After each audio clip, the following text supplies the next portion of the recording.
Good morning, everybody. Myself, Avinash Ganale, Assistant Professor, Department of Civil Engineering, Maharaja Institute of Technology, Mysore. Today, let me start with the discussion on the subject called Analysis of Indeterminate Structures.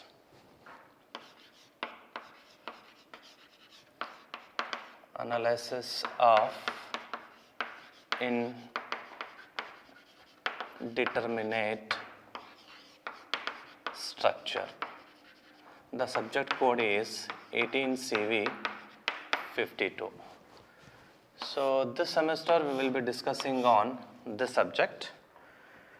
As we already know, last semester we have studied about the analysis of determinate structures.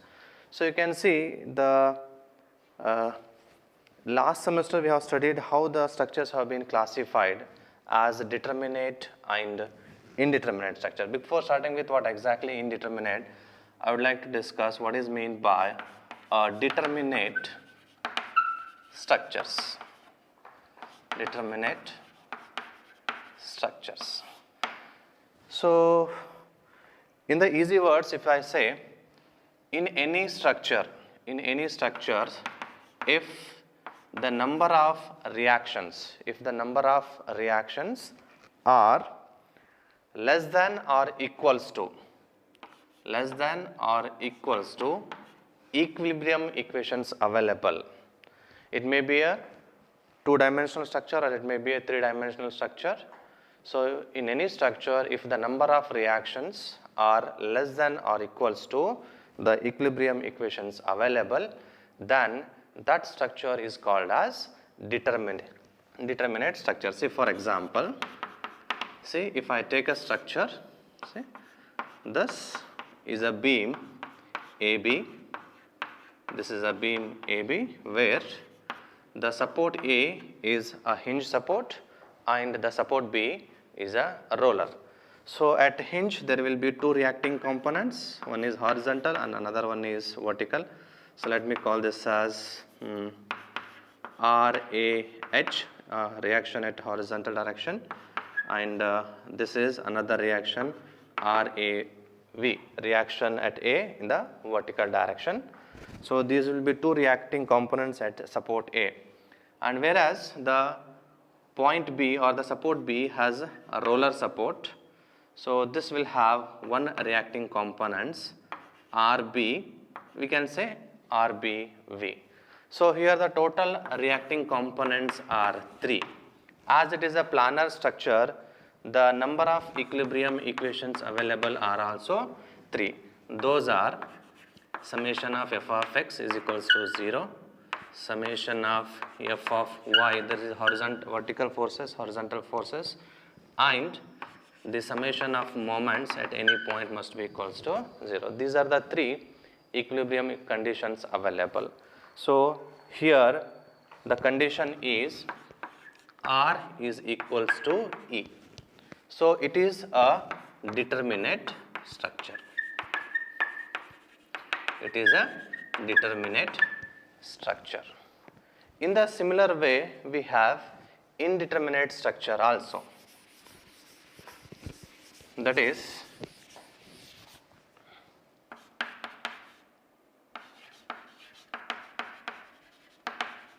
indeterminate structures. So what exactly mean by indeterminate structure? In any structure, if the reacting components are greater than equilibrium equations, greater than the equilibrium condition. So what is the major difference? The difference is in any determinate structures, always the number of reacting components are less than or equals to the equilibrium equations, and in any indeterminate structures, the reacting components are always greater than equilibrium condition. So in these situations, we can solve or we can analyze any determinate structures only with the help of the equilibrium conditions, whereas we need more conditions to solve a determinate structures. See, for example, here if I take a fixed beam, let us call it as beam AB. So here in this beam we have support A as a fixed support. So let me call this as RAH or AV, and let me call this as moment at A. And similarly here we have three reacting components, as this is also a fixed support. So this is moment at B, this is reacting component at B in the horizontal direction, and this is reaction at B in the vertical direction. So here the total number of reactions are 6, whereas the equilibrium equations available are only 3. The same 3 equations which we have discussed. So here the R is greater than the equilibrium equation. So thus it is a indeterminate structure. So in this semester entirely we are discussing only the indeterminate structures, how to analyze them, how to determine the shear force and bending moment values of the indeterminate structures, not the determinate structures. So when I take up with this subject, you can see there is two things. One is analysis and another one is determinate. So we all know what is meant by determinate. So a structure in which we have the number of reacting components are greater than the equilibrium conditions available. So that structure is called as a indeterminate structure. So what is meant by analysis? Analysis is a process. It is a process of determining the parameters like shear force, bending moment, rotations, slopes, displacements. All those things we will determine in a process which we call it as a analysis. So in this subject, in the entire semester, we will be discussing the 5 modules. So the module number 1, it is slope deflection method, and the module number 2 which we are going to discuss, it is moment distribution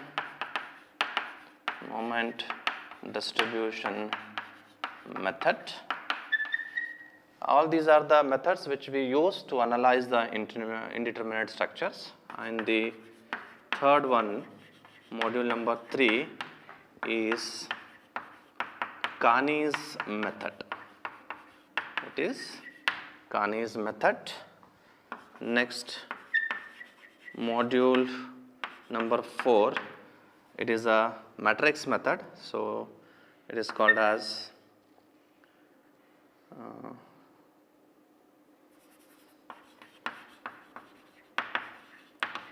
flexibility matrix method. And the last module, module number 5, it is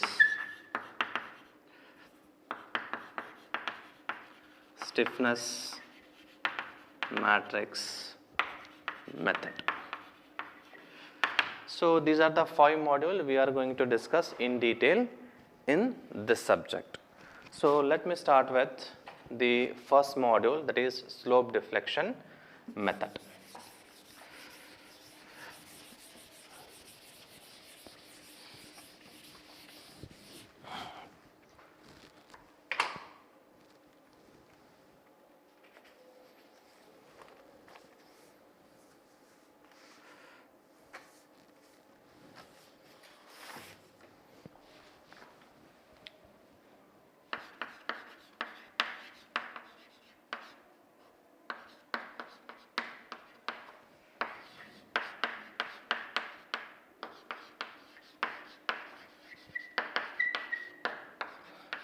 Slope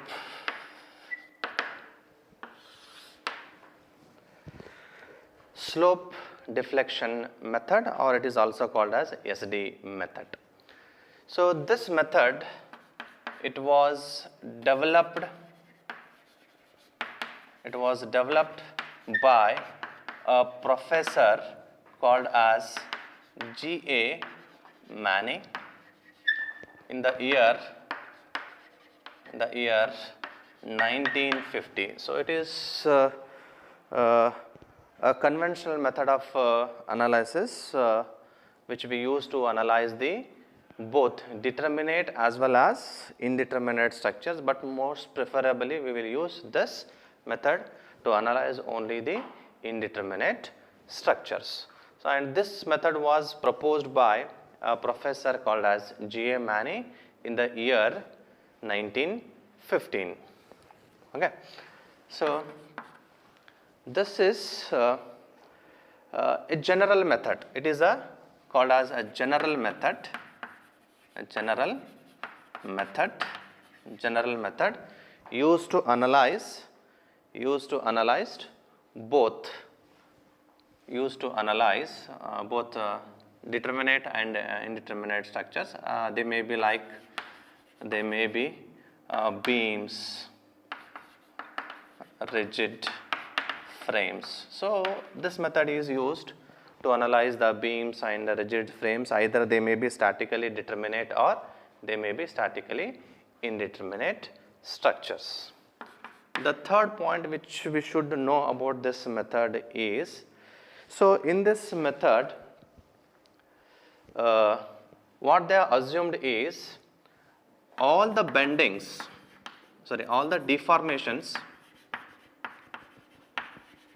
the deformation which occur in any beams or rigid frames, in this method it is been assumed that they all are because of bending moment only.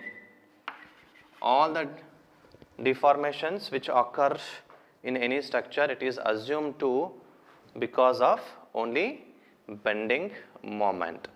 So the most striking feature of this method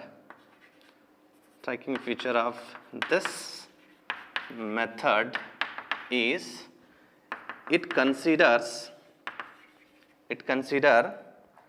the rotations. It considers the rotations as unknown parameters. It considers the rotations as unknown parameter in the analysis. Unknown parameters as the. So the next point we should know is, in this method we will develop a series of equations which we call as a slope deflection equations. A series of equations will be developed which have the bending moment and which have the combination of bending moment and rotations at the joints. So in a series of equations, the bending moment and rotations will be the parameters. So we will have to develop a many series of equations. So those equations are called as the slope deflection equations. Now the next what we need to know is, we need to analyze or we need to solve these series of equations which we call as a slope deflection equations. We have to solve the equations with the help of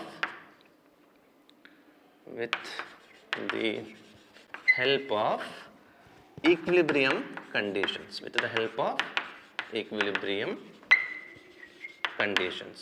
So once we analyze or once we solve all the slope deflection equations, we will get the rotation values. We will get rotation values. We will get, after solving the equations, we will get the rotation values, that is theta at each joint, depending upon what is the type of the support. So once we have the rotation values, theta values, again we have to make use of the equations which we have written, that is the series equations, or we will call it as a simultaneous equations also. So with the help of these rotation values, again using the slope deflection equations, we will be able to determine the bending moment. We will be able to determine the bending moment values at the ends of the each member. See, for example, here I will tell you. So let me consider a simple continuous beam. Let us see. We have a continuous beam.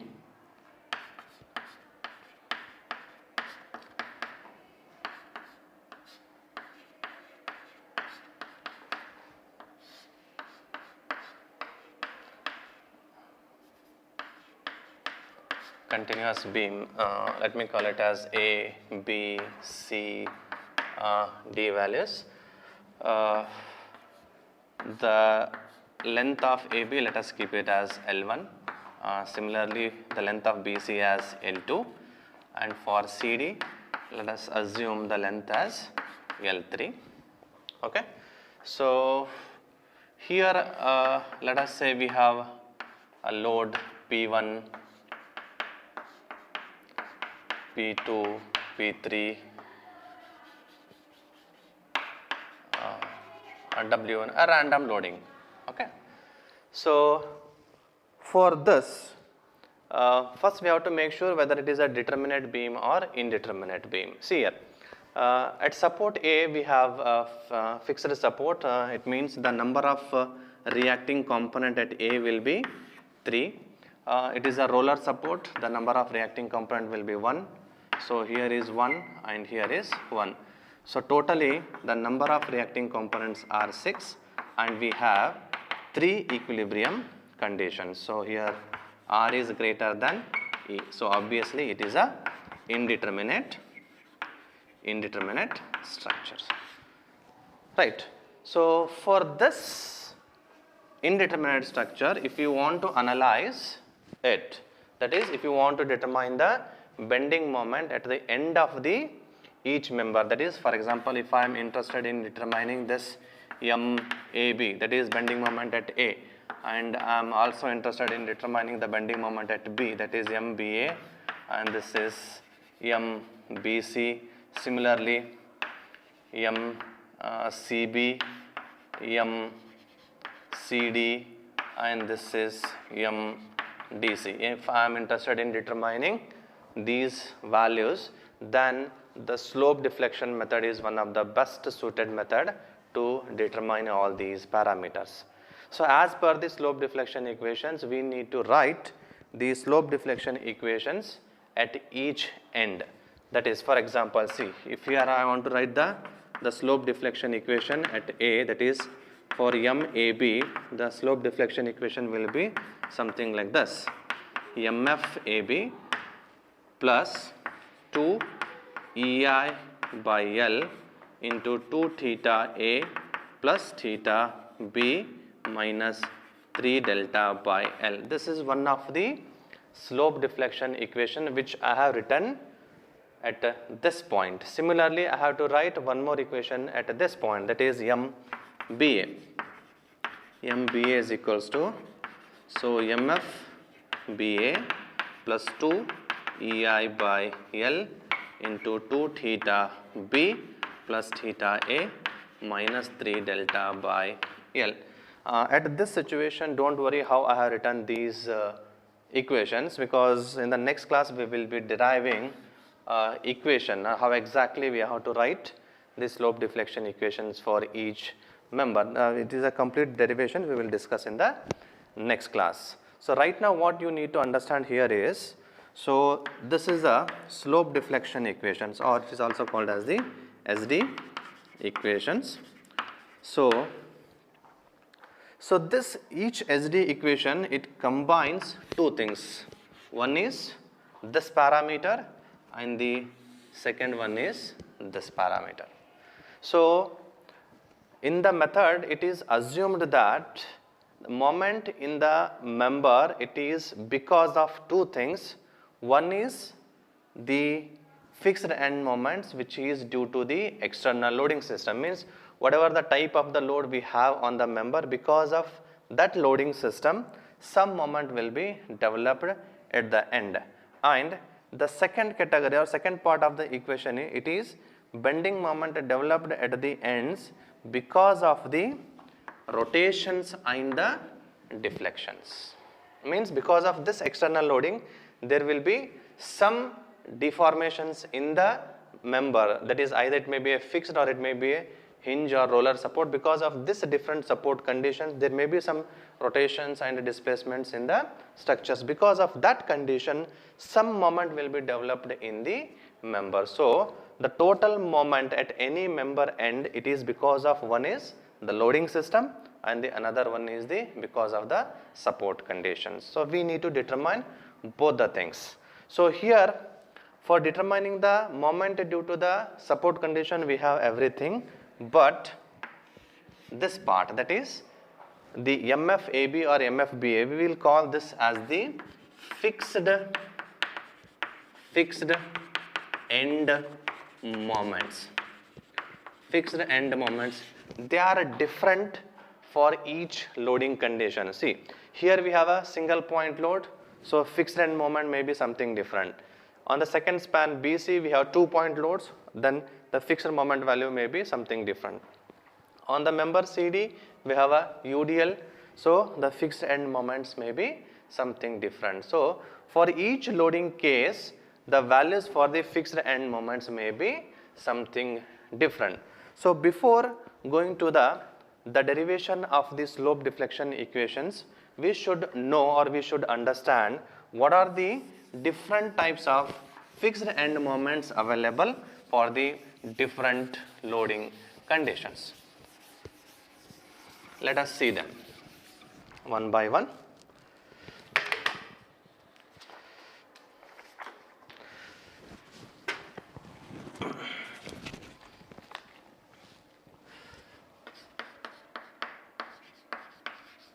Fixed end moments. So these are the moments in the member with both ends fixed.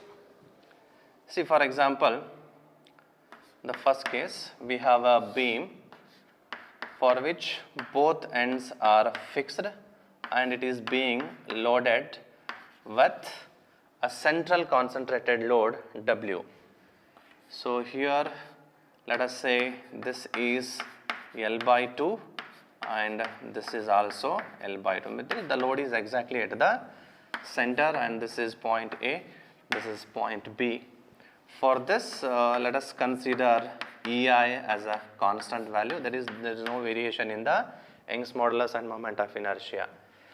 So here I am interested in determining the end moments, which we call it as a fixed end moments, MF AB and MF BA.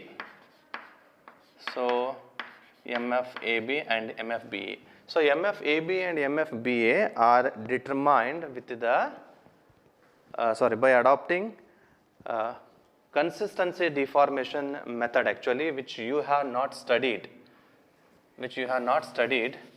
Actually, it was there on the old semesters at 4th semester level, but now it has been removed. So let us see how or what are the values for the MF AB and MF BA. So these are determined with the help of the consistency deformation method. So the MF AB and MF BA are, it is minus W L by 8 and the MF BA value will be plus W L by 8.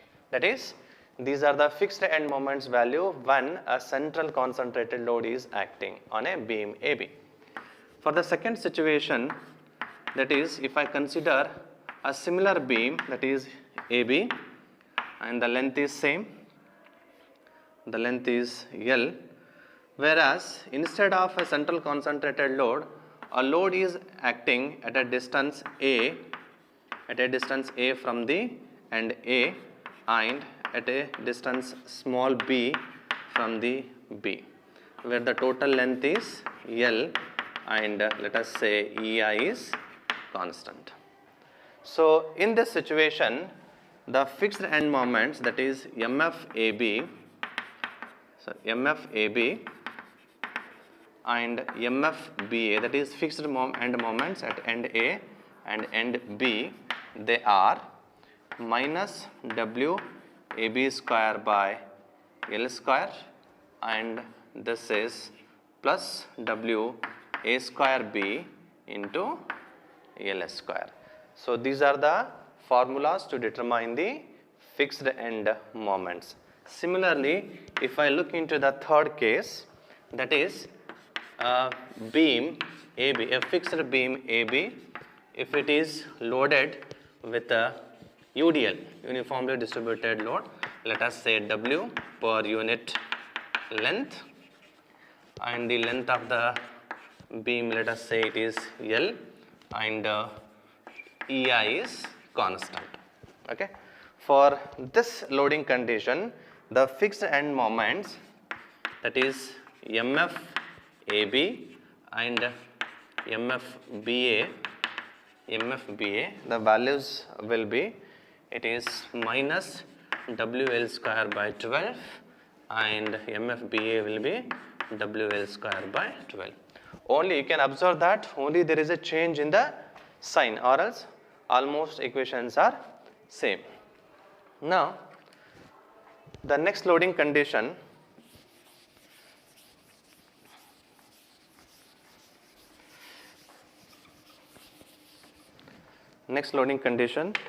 if it is a UVL,